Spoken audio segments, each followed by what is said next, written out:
Yo, we back. Part two. Part two, we back at it. Tapping with Mr. Level 10. Y'all know how we do it, baby. Every Tuesday right here, 6 p.m. Alright? Starting July 1st, I will be on that Fubu Radio platform. We're taking it up to bigger and better, bigger platform. My show will be on Wednesdays at 8 p.m. starting July 1st. Alright? On Fubu Radio, iHeart, we there. It's going down. Shouts to my Fubu family. Tapping in Mr. Level 10, July 1st, Wednesdays, 8 p.m., alright? That's what we doing. We taking over. Fridays, mix show. 979 The Plug Radio, alright? Shouts to NC. Shouts to New York. I have a show on there starting this Friday, 5:30. That Vibe at 5. DJJUS. I'm there. I'm in the mix. Mr. Level 10. Getting it right every Friday, 5:30. Alright? 979 The Plug Radio. Getting ready to bring Father MC in here. We gonna chop it up real quick with my dog. Shouts to Jay Brady. I appreciate you.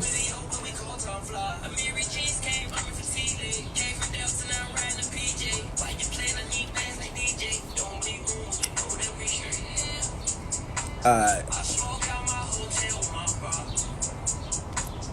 Where my guy at? Send a request. Father MC, send a request. Lindell, what up? 155 Uptown EBC, you know how we do it. Family, you know how we do it. I started at the Rucker. Without me doing my thing on that platform at the Rucker, I don't know what would have happened. That was a big moment for me.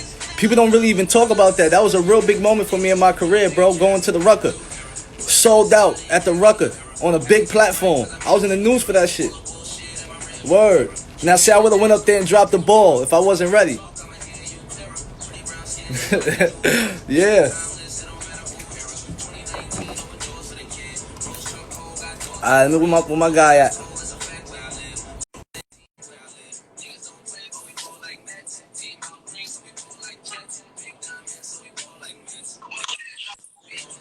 Yo. Yo, what's good? What up? My guy. Father MC is here. My guy is here. Hold on, let me turn these comments off. Hold up. We're going to get right to it. All right. I know you've been waiting for a minute. We're going to get right to it. I went over time. You just introduced. I used to have a crush on Shorty. Oh, word? Back in the day, though. I already know. Listen. She's still. Oh yeah, good. yeah. No question. Still look good, man. Word. So, listen. We here, Tap with Mr. Level 10. I appreciate you for taking the time out, for making this happen. Shouts to Jay Brady. No doubt. Look, man, you are a legend. Let me just start off by saying that. Thank you. You're a legend, all right? Grammy nominated, platinum selling, recording artist. You are a legend. Thank you, man. And you know what, man? I looked at your show before I even knew I was getting on your joint. You know that. I peeped in. You was just going crazy with it. I'm like, who this little cat, man? And you just was like, and I loved the energy. And I was like, I'm going to keep an eye on this cat. And then my management team, Jay Brady, was like, yo, that's my dude. That's my guy. I said, yo, set it up. I need that. Let's go. Yeah. So I appreciate you spinning the joints, and you ain't even rap to me. You just was knocking shit out the box. So that's what's up, man. Yeah, man. You know how we got to do it, man. I love music, man. True. I could see. Yeah. You see it in you, like, for real. Like, no front, no cap, nigga. You be like, you be getting me excited. I'm like, yo, yeah, that's what's up. Yeah, that's that feel. Yeah, my pops play all your joints, man. My pops used to play all your music, man. So I grew up on all the stuff back in the day, even though I was a youngin'. You know what I mean? True. Thank you. So yeah, let's get it started, man. What age did you get into music? Man, I think I was like honestly like around 11, 12, man. You know, and then when Rappers Delight came off, and I saw like you could get paid from this shit. I was like, man, it's life changing, life changing. You know, Pops bought me some turntables for Christmas. And I'm from Brooklyn, but I was born in Brooklyn, but raised in Queens, Far Rockaway. You know what I mean? Okay. So, Okay. you know, and I was DJing in Brooklyn, and then I got in a little bit of trouble, got kicked out of Brooklyn. The courts sent my ass wherever, but mom's moved to Far Rockaway, and that started the whole father shit. It was crazy, you know? Okay. That's what's up. So how did you get your name, man? How did you get your name? Man, it was crazy because real shit. I was called father in junior high school, right? And then they had the 5% Nation, right? And I had to go to summer school and shit. So I went to summer school at Far Rock, and I seen all the guards, the you know, the 5%ers. They there, and I seen them beat this dude up like so bad because he didn't know his mathematics. So anyway, I'm like, yo, dude, I had the mentality, I ain't touching me money. It's not happening. Yeah. I ain't with it. So the first day of school, they had this thing where the 10th and 11th graders and 12th graders used to grab freshmen and beat them up. And now I'm in summer school, and my cooking teacher, Miss Lewis, she walked down the hall and she just screamed "father" in front of all the guards. And I'm looking like, oh shit. And I'm trying to not look.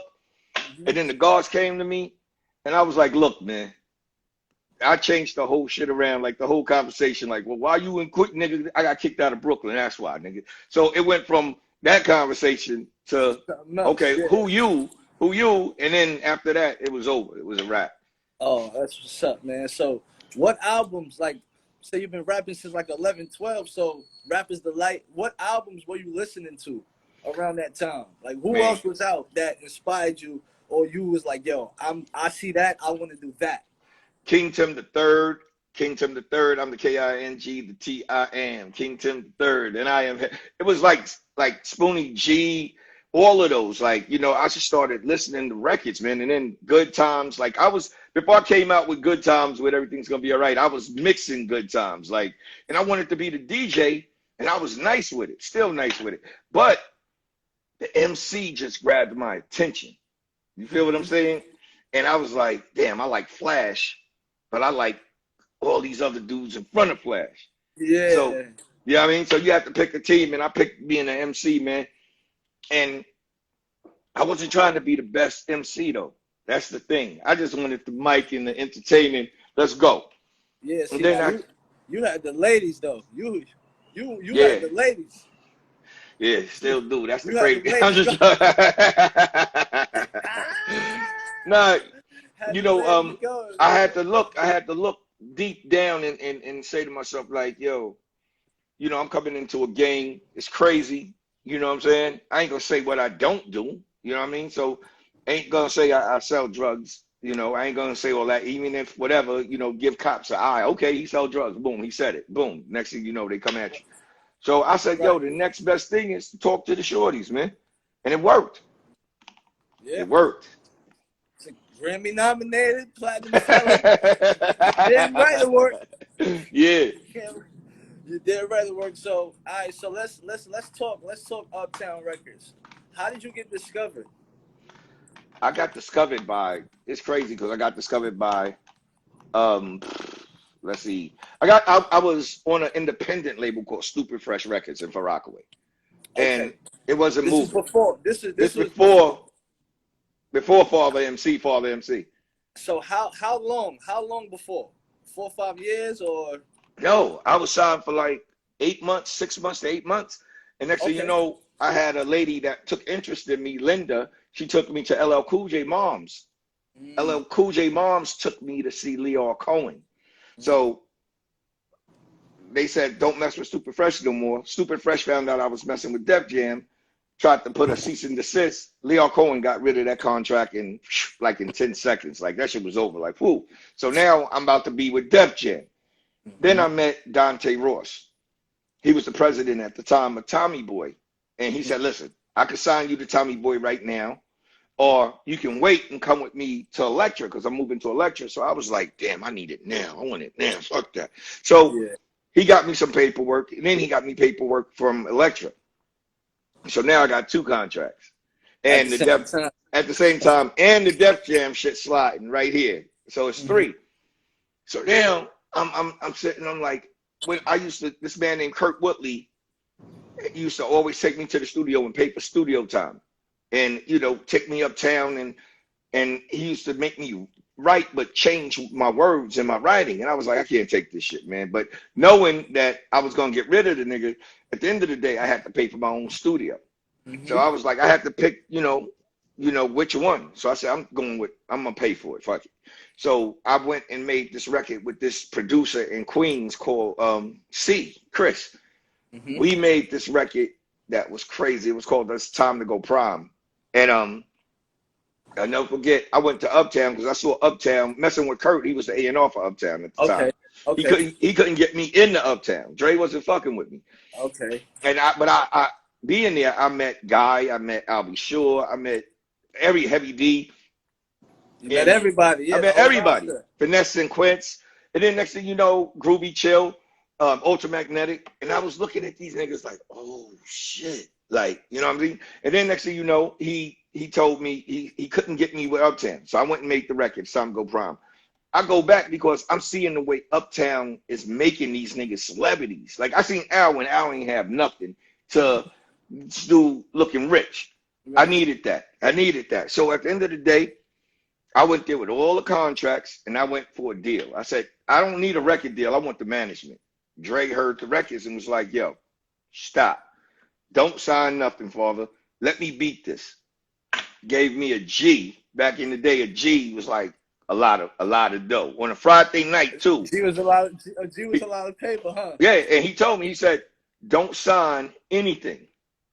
So Bob Celestin, the lawyer for Uptown, said, if you got the deal, we're going to call you by Tuesday, Wednesday at 4 o'clock. Never forget this.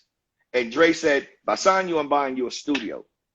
I wasn't a producer at the time. I ain't know no damn studio. So I went to the studio. I was working at Kentucky Fried Chicken. And the phone rang exactly at 4 o'clock. I'll never forget this. And then it was like, I answered. Bob Celestin said, yo, you want to come pick up your check? He said, we beat everybody. We beat everybody's bid. We beat everybody. Next thing you know, I went in the bathroom, got the flour off my face, did all this, and got cleaned up, took the Long Island Railroad to Brooklyn, because that's where Uptown was at first, Brooklyn. Okay. Off Atlantic Avenue. Yeah. And I went and I got the check. I got the contract. I didn't get the check. I got the contract. And then from then on, man, it was smooth sailing. It was the best move I think I made. I think it was the best move. That's dope, man. Nah, that's real dope. So what was your relationship like with Andre Harrell?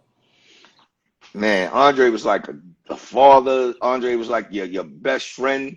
Like, and just real cool, man. Like, he wasn't one that he know when you know something was whack. The thing about Uptown was a school to me because I was learning and I was like trying to soak everything in. You had Jimmy Jenkins that was the VP of Uptown, and that's what I'm doing. I'm gonna kick some ribbon with you about my podcast too. That's coming out too. It's crazy. Okay. Oh yeah. Okay. Yeah. But he was so like the swagger. He was the swagger king at Uptown. And Uptown had a swagger thing. Like, you knew if your shoes were dirty money, go clean them before you go to Uptown. Because you're getting roasted. You're getting roasted. And then the whole crew is roasting. Then you had George Harrell. George Harrell was in charge of radio at New York Radio in Jersey, you know. And he taught me, he was the first one that went on the road with me on the tour bus and as my road manager.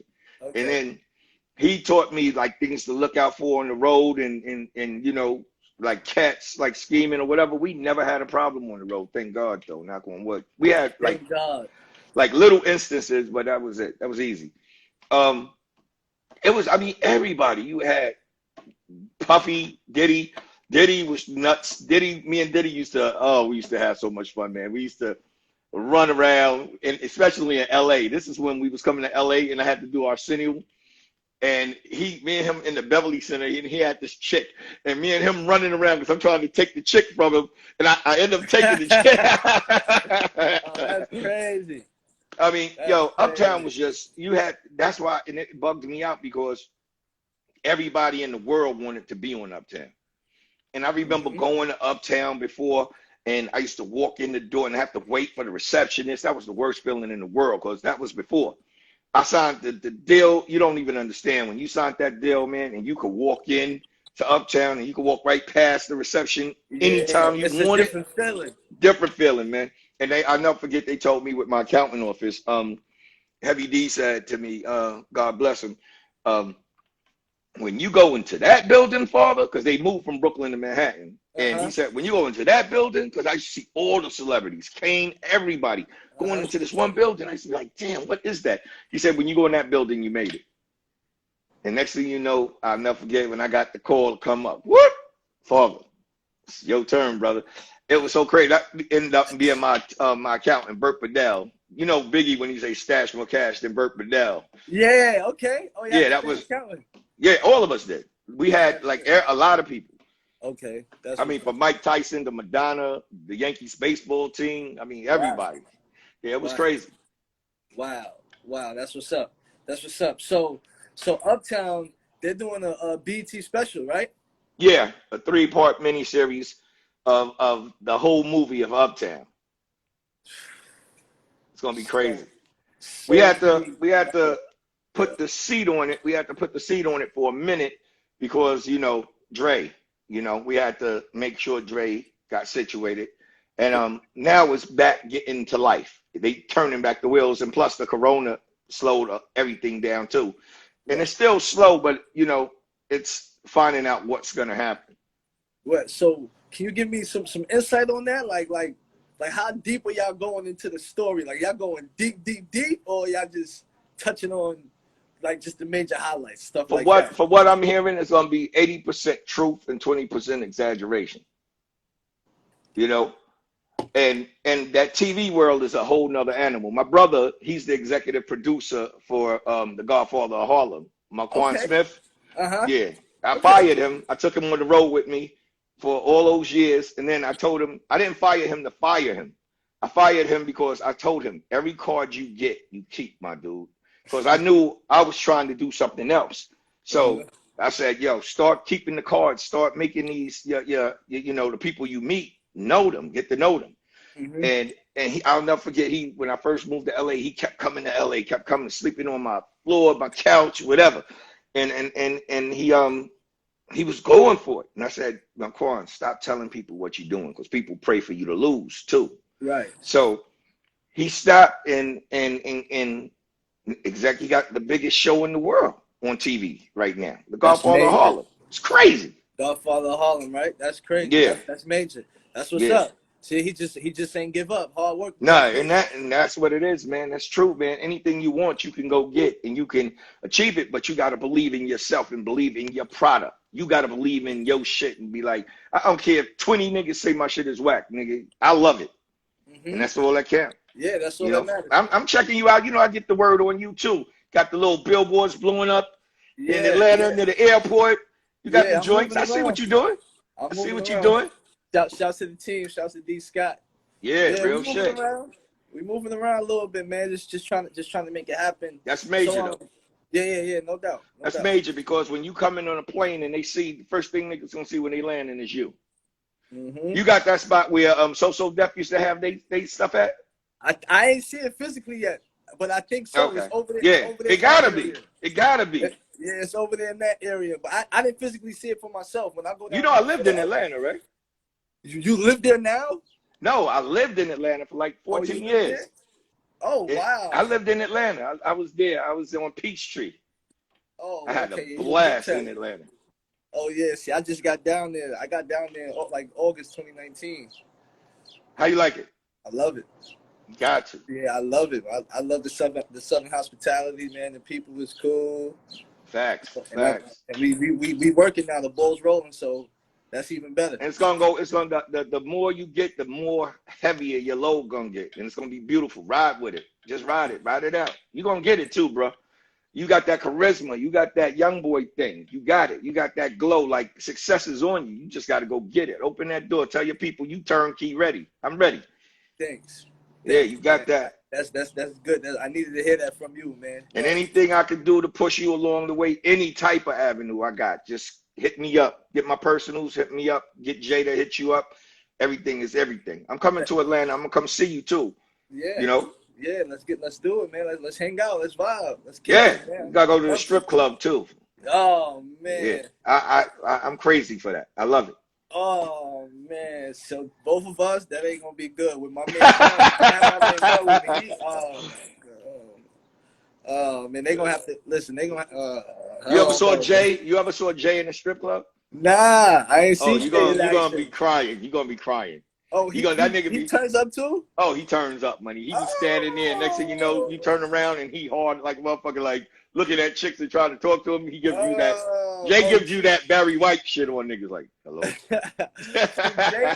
Jay been playing the cool role. He ain't show me that side. He been playing Jay is a behind the scenes type of dude, but he gets ill. He gets ill. Definitely. That's what's up. So, how you feel about today's hip hop culture, man? You know, I feel like it's y'all world, man. It's y'all turn. Like we had our day when my parents didn't understand what the hell I was doing. You get what I'm saying? And I got kids. I got my 2 sons out there in Atlanta. I got Brandon and Tyson. They in Atlanta, and Brandon is a rapper, and he's doing what the young cats is doing now, and I like it. I like all the music. You know, I'm a fan of music itself, so no music's gonna be corny to me. I like these cats and what they saying because it's their world. You get what I mean? My daughter's boyfriend, you know, DJ, he crazy. Zara's boyfriend, DJ, is bananas with it. He's like, he a New York cat. He remind me of Dave East. Okay. You know, he's I'm gonna get you some. I'm gonna get you some of his stuff, man. Yeah, let's tap in. Yeah. I'm gonna get you some of his stuff. It's crazy though, for real. I'm gonna make sure he get in the game, like want some real shit. He don't know it yet though. I'm gonna help him out a lot. And let me tell you, because I'm gonna have you on my podcast. Let's do it. You know, I'm gonna have you on my podcast. I got Jimmy Jenkins. Let me tell you the setup. It's me, Jimmy Jenkins. He was the vice president of Uptown. It's George Terrell, is my man, my producer guy. He produced for SWV, a lot of stuff for SWV, and Ashanti, you know, Jannard Parker. You know, I got Dr. Michaela out of Texas, and the editor, you know, Henry, which is crazy, and we're a team. It's like, I'm gonna send you the commercial, like how we going, and what's going down is we gonna interview everybody. We interviewing the heads though. We interviewing like Clive Davis, Jimmy Iovine, Dr. Dre. We going in, and then we got Diddy. We got Diddy, and it's gonna be, if you can't come on our show, you better just. It's gonna be some crazy stuff because we eating niggas up though, and there's so much laughter. Right. There's so much laughter that you gonna be like, these cats is crazy. Right. Because you could be talking about something else, and somebody just come and say, yo, you look retarded, money. Like and then it starts everybody off going ill. Oh, okay, yeah. It's gonna be crazy. You have a sense of humor for that shot. Yeah, I'm gonna be ready for y'all. Yeah. Oh, you gotta have to. You gotta have to. You gotta have to. You know. I got my girl out there in Atlanta that's holding it down, Jahira. She is making sure that everything is kept for me. You know what I'm saying? She's kind of crazy though. She flippish. She flips sometimes. I'm just joking. You know, and I'm gonna get my chef. She's a dessert chef. I'm gonna get her, Ashika, to send you some made meats. That's crazy. You breaking up? Oh, here we go. We good. Okay. Yeah. All right. So look, new project, Black Disney. That's the newest one. Or that is it out now? Yes, sir. It's out now. Not yet. We waiting. Not yet. They leaking. It's coming out. We leaking. We just waiting for the sample clearances to come, but we just leaking shit anyway. Like we don't even care. It's like we leaking shit. I just did Set It Off. I just did the record Set It Off. That's getting a lot of buzz. I did Street Nigga. It's like I'm still got the Father MC records. Let's not get it twisted. But on this album, I just decided to have fun. I didn't do the political, be safe shit. You know, I'm just having fun with it. And you know, really just bugging out and having fun, recording everywhere and seeing what's up, you know, and just doing it.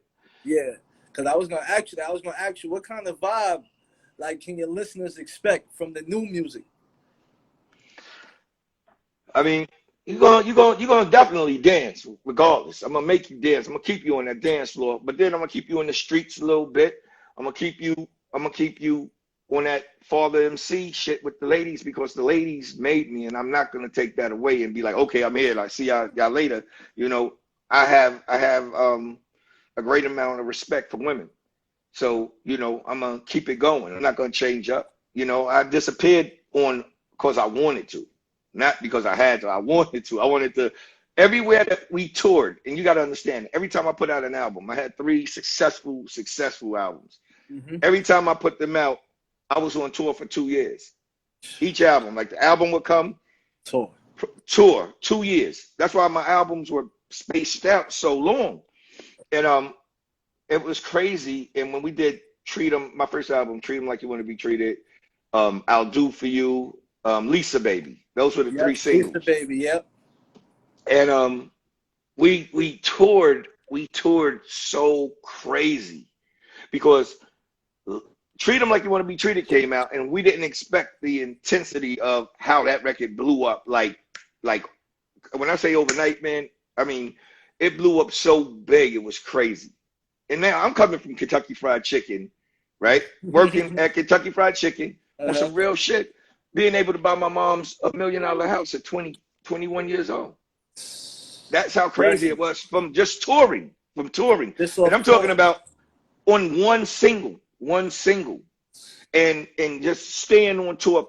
You had to do the promotional tour, get that out the way. So that means going to radio stations and all that shit. Yeah, meet and greets. Yeah, all that. You know what it is. And then after that, come back to the state because now I'm getting paid.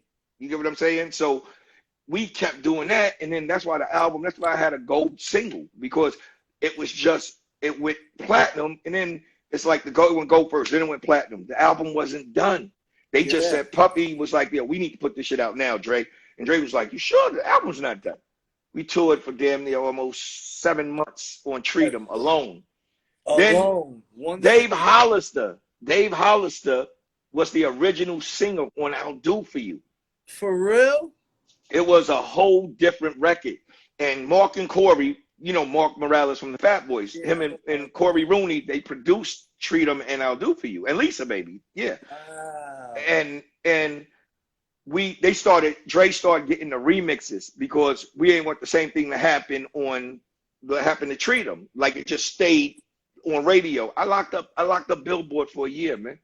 #1. That was crazy. Come on, we're talking numbers. Come on.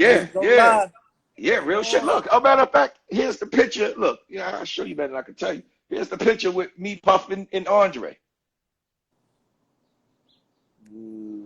We holding that shit up. Like, and it was crazy because I'll Do For You. So Dave Hollister shit never hit because we went and got Mary to do the remix. And they put To Be Real, and we put Mary on it, and Dre was like, that's the single. That's what we going with. Forget the Dave Hollister. We going with that. After that, it was over. Yeah, it was over. I had success with Treat 'Em, but when I'll Do For You came, I'll never forget this guy at the radio station. His name was Cowboy. He was a radio rep. He was the program director, and he said, treat 'em like you want to be treated, it situated you. Yeah. He said, I'll Do For You gonna make you a star. He said, watch what I tell you. Took you over. Crazy. But you still wasn't done after that though. It was. Oh nah. I've been watching you. One Night Stand. Fucking 69. Everything. Everything's gonna be alright. Like, come on, dude. Man. It was a second album. I'll never forget. I'm in Far Rockaway. So now I'm in Far Rockaway. Wait, hold up. You a millionaire off the rip. And you still in the Rock?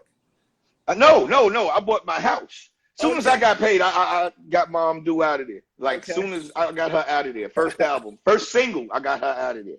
Okay. Now, the album didn't even drop. We moving. We out of here. And I didn't live in the projects or anything in Far Rockaway. I lived first still in Far Rockaway. You know what I mean? Mm. Mm-hmm. So it was like I always said when I make it, I'm gonna get my mom's a house off rip. If they could take anything, they ain't gonna take my house. So I Right. got that for her. Got that for mom. Yep. I was in Far Rockaway and I heard these two cats walking in front of me. And now these cats I went to school with and everything. And they said, "Oh, he got lucky. He got lucky. Let's see, he ain't gonna be able to do it again." That gave me that drive, man, to be like, I ain't gonna do it again. And I just looked at the cats like, okay, that's what's up. And making the album, it was like I just could remember hearing them saying he ain't gonna do it again. You know, he ain't gonna do it again. I said, go in the studio. I picked my producers so crazy. I was like, yo, I'm gonna work with Mark and Corey again, but this time I want Eddie F. And and One Night Stand was like one of the last records. I picked Dave Hall, and we got it. And Dave Hall did Affection, and we was gonna shoot that as the first single. And Dre was sitting there. He flew the camera people to LA, everything. We shooting the video, my dancers, Trick and Moet. We all in LA. Diddy, I mean everybody. Mm-hmm. We at the MCA office out here in Cali, Mm-hmm. and he was like, he was looking at the hills because we was MCA was in the tall building. So I'm like, yo, Dre, what's going on? What's up, huh? He's like, we getting ready to shut this shit down. We going back to New York. We going home. I'm like, yo, why? He's like, we ain't gonna shoot this video. He said, this is not the record for you for your first single coming back on your sophomore album. And I'm like, at that point, I knew I had Everything's Gonna Be All Right, One Night Stand, Close to You. I had joints, so I wasn't afraid. I was like, so what we doing? He said, we're going with One Night Stand. That was the best executive decision I've ever seen in my life because that record took me to New York. That record, I'll Do For You did good in New York, to be honest. Mm-hmm. But One Night Stand had Bentleys, it had the clubs, Yeah. it had everything, and it was so crazy. It was so crazy, and it was like it's nothing you could do wrong with One Night Stand. And then I came back with One Night Stand, and then next thing you know, Everything's Gonna Be All Right. Then Affection. I mean, they had so much. It was like crazy, Close to You. Yeah. And then I took, we go on tour again for 2 years, and every time we was touring, every time I came to Madison Square Garden, it was me, Mary, and Jodeci. We always ended up on the same tour, probably because I was managed, a lot of people don't know this, but I was managed by Michael Jackson's manager, Frank DeLeo, and Steve Lucas. What? Yeah. Oh, Yeah, a lot of people, if you look at like on the back of my CD or album cover or whatever, you'll see it, Frank DeLeo management. Man, that's major. Yeah. See, Yeah, that was crazy. I didn't even know that. Yeah, that was crazy. I ain't know that neither. Damn, that's what's up. That's what's up. So, Everything's Gonna Be All Right. That's my favorite joint. Like I'll be breaking that shit down when I get on. Yeah, I see what you be doing. Yo, listen. How did that record become about? I mean, I know y'all were label mates and stuff, but what was the process with that record, man? That's one of my favorite joints. I never forget this. Now, Father MC is out there now. Father's out right after working on his second album. Mm-hmm. I go to Jamaica Avenue and I get off the bus and they had a little record store right there with all the oldies. And I said, I was like, these are the records I picked up. Rising to the Top, and I used that on Red Lace Lingerie. Mm-hmm. I did that record, Red Lace Lingerie. And then I picked up Good Times. Mm-hmm. And I said, I'm doing Good Times because that's the records I used to scratch. And I knew every groove and every of the record. Yeah, so I was like, it was a real groove. Yeah. So, Chic did they thing. I was like, you know what? I got this. I got this covered. So I took it to Mark and Corey. Next thing you know, coming up with the hook. I'm writing the hook. And I was like, I'm going back to my guys. So I went and got Jodeci again. Come on. And let's do it. And if it ain't broke, don't fix it. You know what I'm saying? Yeah, I had success with them the first. I had success with them and Mary again on the second. Mm-hmm. And then, Everything's Gonna Be All Right just opened up a whole new nigga. I mean, I was like, I already was all over the world. Like all over the world. I got 19 passports filled up. It was crazy. That's how we was getting it. What the hell? Yeah, real shit. Like I really thought I lived in London. Because I was in London so much. I remember I went to London 18 times in 1 year. Damn. I was going through the airport like, touring. Crazy. Damn. Yeah. Damn. Yeah. So, damn. So what was your favorite tour, man? I got to tell. Which one was your favorite one, man? The favorite tour? Ah, shit. I would have to say, uh, let's see. All right, it was. Oh, that's hard because it was. I've been on so many, but I was on Salt and Pepper. Wait, Salt and Pepper, Tony, High Five, Troop, Candyman. That was a crazy tour. That was crazy because we all had #1 records. So in each state we had to switch off who's bigger in this state. You know, Yeah. and I never wanted to close, but it was crazy. But I have to say the Jodeci tour with me, Jodeci, and Mary, because it was family, it was home. Every time I saw somebody from Uptown flying into a venue, like Wembley Arena, when we did Wembley Arena, Andre, Jimmy Love flying in. You know what I'm saying? You got when we did Madison Square. No, when we did DC. Oh my God! And now I'm coming off my first album, right? I don't know. I'm not used to what's going on. So I'm coming off my first album. I'm like, oh shit! I just bought a house. Mm-hmm. I'm like, I'm gonna tour, but then how do I keep this house going? Because it's dope. So I go to Dre at the controller in the audience. I'm like, yo, Dre, what's up? He's standing there. We got you. Don't worry about it. This is Uptown, baby. Uptown. Next thing you know, and they bought me my platinum records. I'd never forget it. And I just like, man, the gold records was cool to receive, but when you got that platinum, that mean, man, you touched somebody's heart, man. Yeah. You put the finger on it. You know what I'm saying? Yeah. Like, and it's nothing like it, man. I mean, Uptown, you would have fit Uptown perfectly, my dude. Oh my God, you would have. Energy. Your energy is nuts. You would have been puffy. You would have been puffy too. You would have been in. You know what I'm saying? We had Trish used to do, my homegirl Trish, she used to do backup singing for Mary J. Blige. She's in Atlanta now. She's working on her album, so that's gonna be kind of crazy. You know, she just got to get it together because she be sending me wild records to do. Like she might want me to be on like in West Hollywood or something. The record she's sending me, I don't know. Yeah, Crazy record. Yeah, she crazy. And you got to bring your crew to Cali because you are fit for Cali, my brother. You need to come to Cali and I'm gonna be real with you too. It's crazy because my 30th birthday is coming up in September. I'm September 26th. Oh, I'm September the 26th. I'm a 13th. Andre Harrell was September 26th too. Oh, word. Yeah, we was born on the same birthday. It's crazy. Oh, wow. Yeah, so instead of me having a party, I always have a big party. I really just want to go and chill, get an Airbnb, relax, hang out with my family, but I want to come to LA for a few days. So you got to. Jay, you already know Jay Brady, he'll be out. And come and just show you got to be out there because every day is your last. You got to be like, every time you touch that needle, somebody else is trying to be you. You know what I'm saying? Correct. So you got to do it. And you got that charisma, cat. You got that. I know talent. I discovered talent that's still rocking as we speak. You know what I'm saying? And if I'm telling you something, take heed to it because it's truth. Nah, I am. Real shit. I'm a real shit. I like the way your management team is controlling the situation, how they moving you along. Yeah. Not too fast, but not too slow. Everything has got to grow a little bit. It's a process. Everything is cool. Yeah, it's a process. It's a process, you know. Yeah. I got faith in her, so I just let her do a thing. Let her do a thing. I did I got the third album I got with Teddy Riley. And that's when we did 69. And that was the rollout. That was it right there. That was it. I was like, okay. Working with TR. Whew, was crazy. I just worked with Teddy again in December, and we supposed to finish. We was gonna do an album together, you know, Father and Teddy Riley.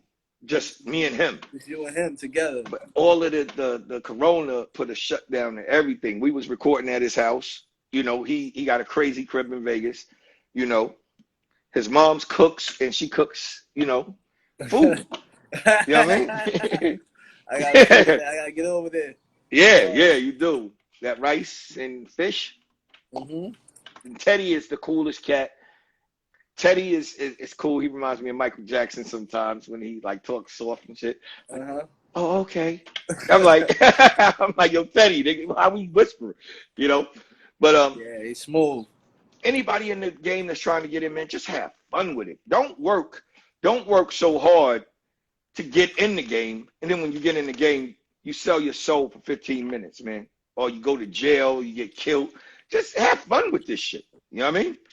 Mm-hmm. Cause it's gonna come to you. And y'all cats, the thing about this game is y'all cats could get more dough than we did back in the day. Yeah. Cause you got endorsements out the fuck shit. You know what I mean? You got Endorsements, endorsements. streams. You got streaming that you got niggas that like you. They don't even, and it ain't even Yeah. about the record companies no more. It's about these marketing companies. Yeah. These marketing companies, who cares about a label? Get a marketing company money. They'll give you 4 or 5 million and say, all right, call. You'll be like, call me a cab money. Yeah. And you got the social media that's just killing shit. Yeah, social media, that's what it's all about right there. It's a beast. It's a beast, man. It's a beast. You know, Crazy. my boy, my ex bodyguard, Bedro and Jay out of Queens, Jamaica, Queens. They always mention you to me. Yo, you know, you ever heard DJ? This is before even my man Jay told me, and I'm like, I heard of the cat, but nah, dude, God, I'm telling you, you gotta go and check your shit out. Yeah. And you got such a buzz because these is real cats that do real shit. You know what I'm saying? Mm-hmm. And for cats to really be playing you when they whip and everything is kind of crazy. Yeah, man. You know? Yeah, just being true to it, man. You know, like again, just growing up in a different era. Like I grew up when you really had a DJ. I grew up in that boom bap era. I grew up in that real party era. It's different now, you know? Yeah, you know when DJs DJ and they DJ, you be like, yeah, okay. You give that nigga, I'm going to his party. Yeah. But my man is bananas right now. That nigga, I don't even dance, and I'm ready to dance, nigga. You got niggas want some dancing shoes fucking with you. And that's how you got to do. You know what I mean? Yeah. Always got to put on, man. So, look, before we wrap this up, got one more question to ask you, man. What is your suggestion to the newcomers that's coming into the game? Stay close to God. Stay close to God. That's first and foremost. But coming in the game is pick your team very carefully. Pick dudes that you say that you could see yourself with in 30 years from now. Like, who are you going to be friends after it's over? You feel me? Pick those, because those the cats that's going to ride for you. Don't have a bunch of goofies and over there, you know, just don't know what to do, sitting crazy. Okay. Yeah, I'm on the phone. Okay. Well, I appreciate that, man. I really appreciate that, bro. I appreciate the interview, man, and definitely anytime, man. Anytime you reach out, you need something, you hit me up. You know what I mean? And my podcast, Uptown Beyond. You know, my Instagram is at the Real Father MC. You know, and I'm not on that Hollywood shit. So if y'all reach out to me, I'm gonna touch it back. But it may take a minute because I'm a busy cat. So you know, it is what it is. I already know. Now look. I don't close my show out. You close my show out. You say, yo, this is Father MC, and I'm tapped in with Mr. Level 10. Hey, yo, this is Father MC, and I'm tapped in with Mr. Level 10. Y'all check him out. Peace. Let's do it. Much love. One, baby. I'm going to hit you. Hit me. I will. All right. Yeah. That's how we doing it, man. Shouts to Father MC. I appreciate you. Yes, I had to do 2 different sessions today. Man, legendary talk, man. Legendary talk, all right? Each and every Tuesday up until July 1st, okay? July 1st, Wednesday is going to be the new day, 8 p.m., Fubu Radio, iHeartRadio. Yeah, tap in. It's going down. This Friday, I'm starting up my mix show on 979 The Plug Radio at 5:30 p.m. Make sure y'all tap in with your boy, Mr. Level 10, and it's going down like that. Yeah.